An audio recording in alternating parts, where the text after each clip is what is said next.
సతని ఎలా ఫ్రెండ్స్ బాగున్నారా? మేమైతే చాలా చాలా బాగున్నాం. మీరు బాగుండాలని మనస్ఫూర్తిగా కోరుకుంటున్నా. అందరు బాగుండాలి, అందులో మేము ఉండాలి.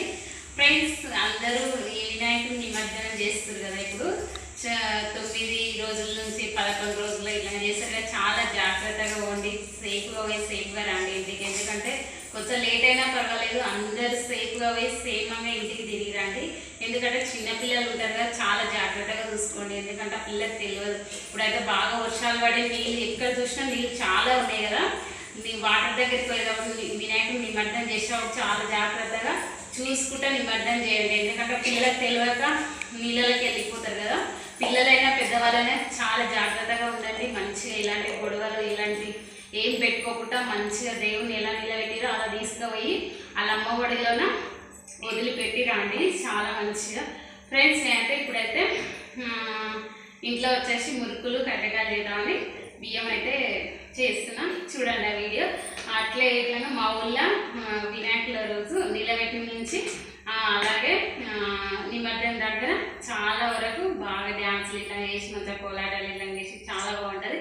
అది చూసి ఎంజాయ్ చేయండి ఫ్రెండ్స్. చాలా రోజులు అవుతుంది మేము మురుకులు చేసుకోక, అందుకని మురుకులు చేద్దాం అన్నట్టుగా మా ఆయన సామాన్ తీసుకొని వచ్చిండు. నూనె ప్యాకెట్, శనగపప్పు, శనగలేమో నానబెట్టి మొలకలు చేస్తానట్టు, అందుకనే శనగలు అనేది తీసుకొచ్చిండు. బెల్లం ఏమో ఇంట్లో మొలకలు వచ్చిన తర్వాత అలా కొంచెం బెల్లం కలిపి తింటామన్నట్టు అందరం ఫ్యామిలీ మొత్తం. పిల్లలతో పాటు మేము ఇంకా తింటాం. కొంచెం కొంచెం మొలక కట్టిన గింజలు తింటే చాలా మంచిది. ఎందుకు వచ్చేసి బియ్యము రేషన్ బియ్యం అన్నట్టు, ఇవి రేషన్ బియ్యం.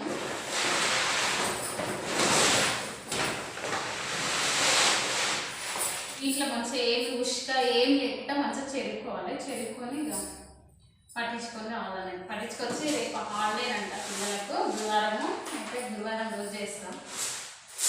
అట్లా కొన్ని మురుకులు చేసినాక అట్లా నువ్వులుగా తెచ్చిండు. కొన్ని కజ్జలుగా చేయాలి.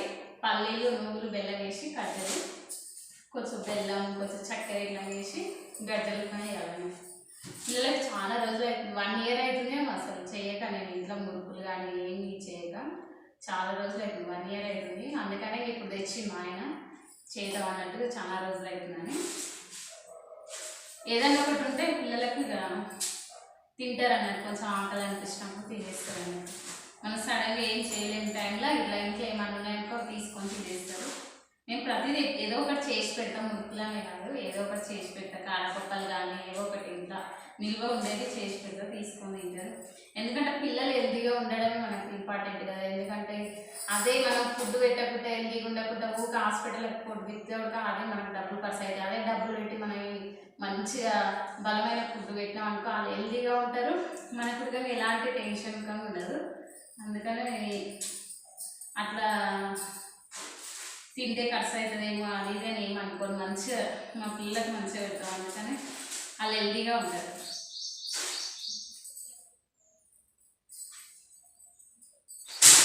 ఇట్లా చెరుక్కుని అంటే ఇలా దుమ్ము ఇట్లా ఉంటే అంత వెళ్ళిపోతుంది కదా.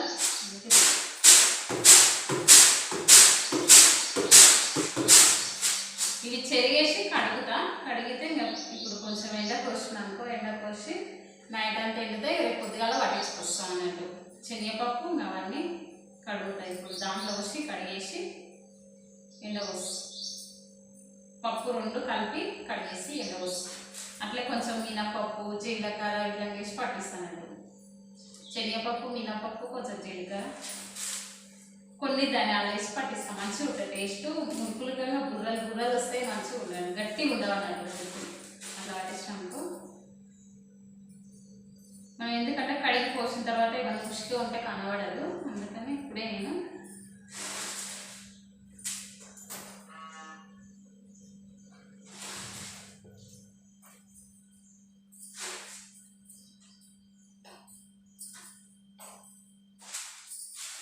అట్లే కజ్జలకు మైదా పిండి, గోధుమ పిండి తెచ్చిండు. కొంచెం మైదా గోధుమ పిండి వేస్తే మంచిగా ఉంటాయి అన్నట్టు, కరకరలాడతాయి.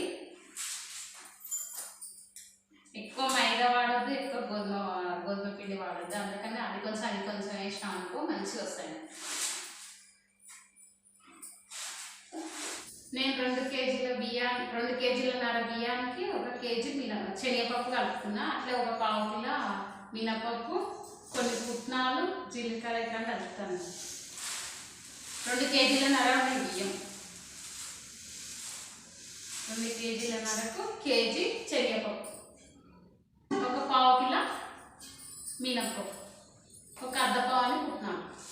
ఇవి కడగాలి. ఇవన్నీ కలిపి కడిగి ఎండబోస్తే మంచి పొద్దుంత తింటాయి, నైట్ అంతా తింటాయి. ఫ్యాన్ కలుపుతాం అయితే కొద్దిగా పోయి పట్టించుకొస్తే అయిపోతుంది.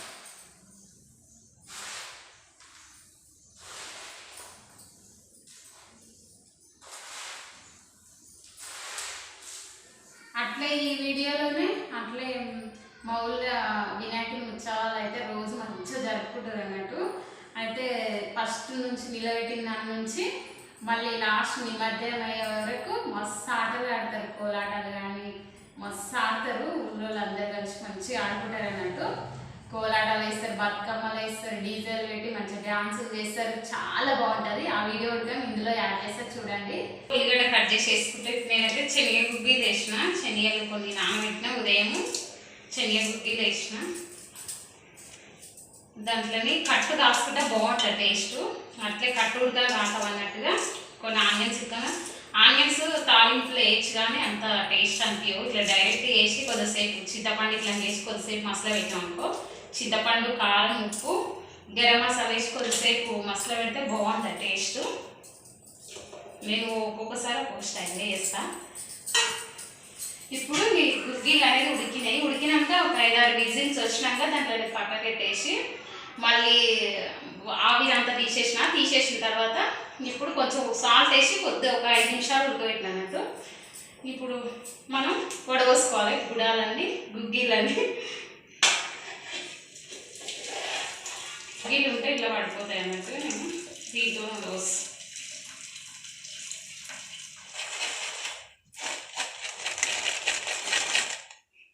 ఇది ఒక సైడ్ పెట్టుకొని ఈ చారు ఉంది కదా, ఇది కట్టు గుగ్గిల కట్టు ఉంది కదా, ఇప్పుడు ఉల్లిగడ్డలో చింతపండు వేసి పెట్టినాయి కదా, ఇప్పుడు కొంచెం కారం, ఉప్పు వేసుకోవాలి. ఉప్పు దాంట్లో ఆల్రెడీ గుగ్గిలు వేసినాం కదా, కొంచెం చూసుకొని వేసుకోవాలి. 1 స్పూన్ సగం వేస్తున్నాయి, ఎందుకంటే కారం చాలా ఉంది. గరం మసాలా, ఉల్వ కట్టు కానీ శనగలు, పెసలు కానీ ఏదైనా ఉడకబెట్టినప్పుడు దాన్ని కట్టు తీసి మనం కాసుకున్నాక చాలా మంచిది. విటమిన్స్ అనేది దాంట్లోనే ఎక్కువ ఉంటుంది. ఇప్పుడు ఎందుకంటే ఉడికిపోయినాయి కదా, దీంట్లో రసం అంతా ఇప్పుడు కట్టులాగా తయారైనాయి. ఆ కట్టు అనేది మనం పులుసులాగా వేసుకొని తింటే చాలా మంచిది. ఎత్తుకొచ్చేసి ఇప్పుడు ఇది మసిలిపోతుంటుంది. మసిలిన తర్వాత కొంచెం నూనె వేసి తాలింపు వేయాలి.